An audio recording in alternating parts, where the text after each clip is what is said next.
आणि आता एक मोठी बातमी समोर येते। बीड मधली ही बातमी आहे। खरं तर बीडच्या केच तालुक्यातील मासाजोग येथील सरपंच संतोष देशमुख यांच्या हत्या प्रकरणातली ही बातमी आपण पाहतोय आणि पोलिसांनी 2 आरोपींना अटक केलेली आहे। प्रमुख आरोपींच्या शोधासाठी पोलिसांनी पथक रवाना केलेले आहेत। तर ग्रामस्थांच्या मागणीनुसार 2 पोलीस अधिकाऱ्यांच्या निलंबनाचा प्रस्ताव देखील पाठवण्यात येणार आहे। तसंच या सर्व प्रकरणाची सीआयडी चौकशी होणार असून विशेष सरकारी वकिलाची देखील नियुक्ती केली जाणार असल्याचं आश्वासन पोलीस अधीक्षक अविनाश बारगळ यांनी ग्रामस्थांना दिले। पोलीस अधीक्षकांनी दिलेल्या आश्वासनानंतर मांजरसुंबा ते केज रोडवर सुरू असलेला रास्ता रोको मागे घेण्यात आलाय।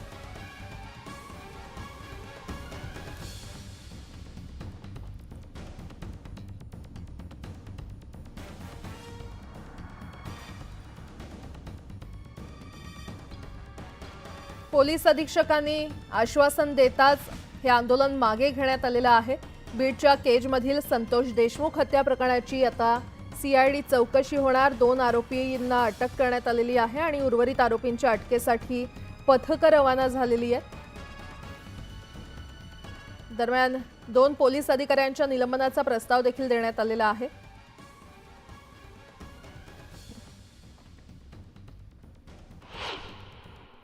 बांगलादेशात हिंदूंवर होणाऱ्या अत्याचाराच्या विरोधात सकल हिंदू समाजानं दादरच्या शिवाजी पार्कात मूक आंदोलन केलेलं आहे। यावेळी बांगलादेशमधील घटनांचा तीव्र निषेध करण्यात आला। पुण्यामध्ये निर्माण होणारी पूरस्थितीची कारणं शोधणारा अहवाल तयार केल्यानंतर त्याचा आता अल्पकालीन आणि दीर्घकालीन आराखडा तयार करण्याचे आदेश पालिका आयुक्तांनी दिले।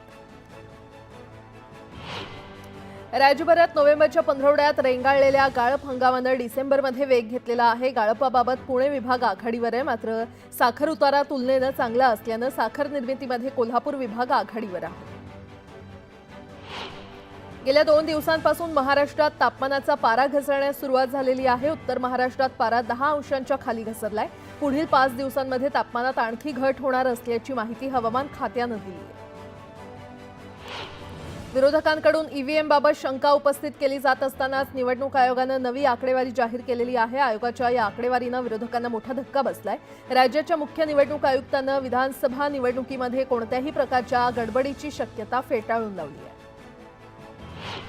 अंड्यांच्या दरात डिसेंबर महिन्यात तब्बल 25% वाढ झालेली आहे। 1 महिन्यापूर्वी अंड्यांचा दर 6.5 रुपये होता, तो आता 8 रुपये प्रति नग या पातळीवर गेलाय। मुंबईत आतापर्यंत जवळपास 2271 रस्ते अपघातांची नोंद झाली असून त्यात 289 जणांनी जीव गमावलाय, तर 1671 जण जखमी झालेत। मुंबई, पुणे आणि नागपूर या ठिकाणी अपघातांचं प्रमाण जास्त आहे। मुख्यमंत्री पदाची शपथ घेतल्यानंतर देवेंद्र फडणवीस हे ॲक्शन मोडवर आलेत। 1.5 लाख नोकऱ्यांसाठी देवेंद्र फडणवीसांनी आदेश दिलेत, तर गेल्या 8 महिन्यात मंजूर झालेल्या प्रकल्पांमधून प्रत्यक्ष आणि अप्रत्यक्ष 3.3 लाख कोटी रुपयांची गुंतवणूक झाली आहे। यामधून 1.2 लाख नोकऱ्या उपलब्ध होतील।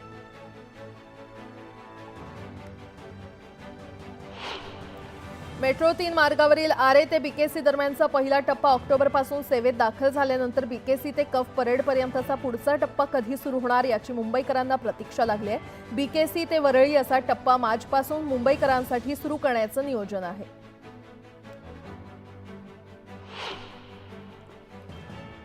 परंपरागत इंधनाबरोबरच नव्या इंधनावर भारतात वाहनांची निर्मिती वाढते आणि भारतातील वाहन उद्योगाचा वेग एवढा आहे की पुढील 5 वर्षात भारतीय वाहन उद्योग जगातील क्रमांक 1चा वाहन उद्योग होईल, असं केंद्रीय रस्ते वाहतूक मंत्री नितीन गडकरी यांनी म्हटलंय। मुंबईकरांना गारेगार आणि वाहतूक कोंडीशिवाय प्रवास करता यावा यासाठी मुंबई मेट्रो रेल कॉर्पोरेशननं सुरू केलेल्या भुयारी मेट्रोची रिकामी धावाधाव सुरू आहे। अद्याप पुरेशी कनेक्टिव्हिटी नसल्यानं मागील 3 महिन्यात केवळ 12 लाख लोकांनी प्रवास केलाय। संसदेच्या अधिवेशनानंतर उद्धव ठाकरे, शरद पवार आणि राहुल गांधी मार्कडवाडीमध्ये जाणार असल्याची माहिती संजय राऊत यांनी दिली आहे। मार्कडवाडी हे देशाच्या लोकशाहीच्या लढ्याचं उदाहरण झाल्याचा पुनरुच्चार राऊतांनी केला। विधानसभा निवडणुकीत मिळालेल्या घवघवीत यशानंतर आता पुणे महापालिकेमध्ये भाजपची सत्ता आणण्यासाठी प्रयत्न केले जात आहेत। त्यासाठी 8ही विधानसभा मतदारसंघात सदस्य नोंदणी अभियान राबवण्यात येणार आहे। प्रत्येक विधानसभा मतदारसंघात कमीत कमी 50,000 सदस्य तसंच प्रत्येक प्रभागात कमीत कमी 10,000 सदस्य नोंदणीचा संकल्प करण्यात आलाय। शरद पवारांवर टीका करताना पडळकरांनी जरा भान बाळगावं, वैचारिक मतभेद जरी असले तरी त्यांच्या वयाचा मान सन्मान राखला गेलाच पाहिजे असा इशारा सूरज चव्हाण यांनी दिलाय। पडळकर, तुम्ही ज्यांच्या पंक्तीमध्ये जाऊन बसलात तेच गुरु एक दिवस तुमचा अंगठा कापून घेतील आणि नंतर तुम्हाला सत्यशोधक विचाराच्या पवार साहेबांच्या पायाजवळ जाऊन बसावं लागेल, असं म्हणत सचिन खरात यांनी पडळकरांना सुनावलंय. सत्ताधाऱ्यांना सत्तेचा माज आला असून पडळकरांनी केलेल्या वक्तव्याबाबत मुख्यमंत्र्यांनी माफी मागावी अशी मागणी करत नाना पटोले यांनी पडळकरांच्या वक्तव्याचा निषेध केला. जालन्यामध्ये तांत्रिक अडचणींमुळे लाडक्या बहिणीऐवजी लाडक्या भावाच्या खात्यात जमा झालेले 7,500 रुपये परत करण्यात आलेत. विलास भुतेकर या तरुणानं जिल्हाधिकारी कार्यालयामध्ये हे पैसे जमा केले.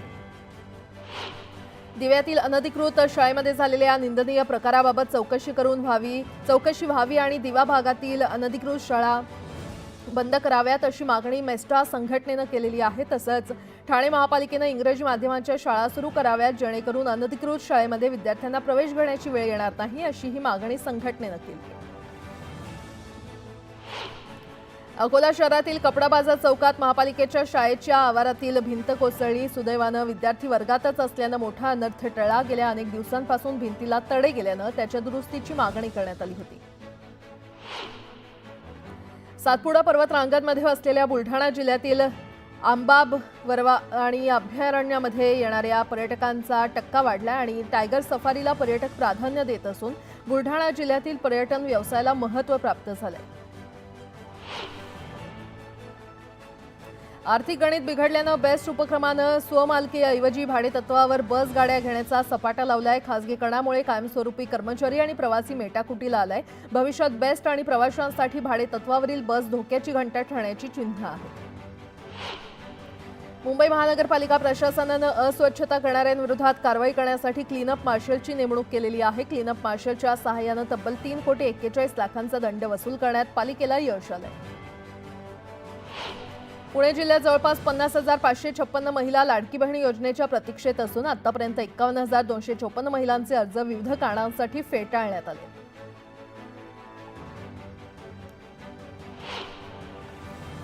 आणि आता एक मोठी बातमी समोर येते. म्यानमारमधून भारतामध्ये रोहिंग्या मुस्लिमांच्या घुसखोरीची आता डोकेदुखी कायम असल्याचं पाहायला मिळतंय. रोहिंग्या मुस्लिमांनी घुसखोरी त्यांची खरं तर सुरूच आहे का असा प्रश्न उपस्थित होतोय.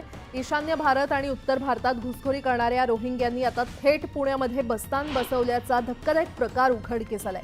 हाच व्यक्ती भिवंडीतून फक्त 500 रुपयात आधार कार्ड मिळवून भारतीय नागरिक असल्याचं वावरताना समोर आलं. रोहिंग्यांना थारा नसतानाही फक्त 500 रुपयांमध्ये त्यानं बनावट आधार कार्ड तयार केलं आणि जुलैमध्ये पिंपरी चिंचवड पोलिसांनी देहू रोड भागात राहणारे म्यानमारच्या 2 पुरुष आणि त्यांच्या पत्नीवर भारतात बेकायदेशीर वास्तव्य केल्याप्रकरणी कारवाई केली होती. यापैकी एक मुजल्लिम खाननं पुण्यामध्ये खोट्या कागदपत्रांच्या आधारे 80,000 रुपयांना जागा विकत घेतल्याचा प्रकार उघडकीस आलाय. केवळ एवढंच नाही तर त्यानं त्या जागेवर घर बांधत संसारही थाटला.